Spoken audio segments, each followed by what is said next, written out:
Me complace constatar cómo poco a poco los temas relativos a la igualdad entre hombres y mujeres y, sobre todo, a la no discriminación entre sexos van ganando espacio social y político.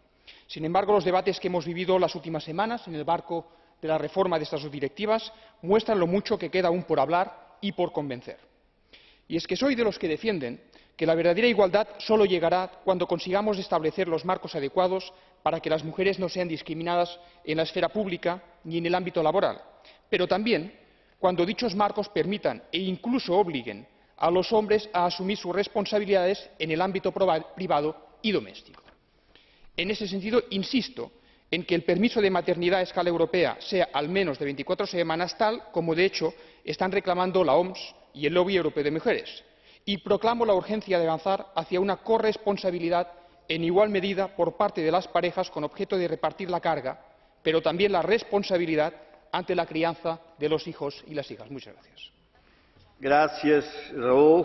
Vamos agora a ouvir o representante do Grupo Confortável da Esquerda Unitária Europeia, Esquerda Nórdica Verde, a deputada Vera Flasarova. Minuto, please.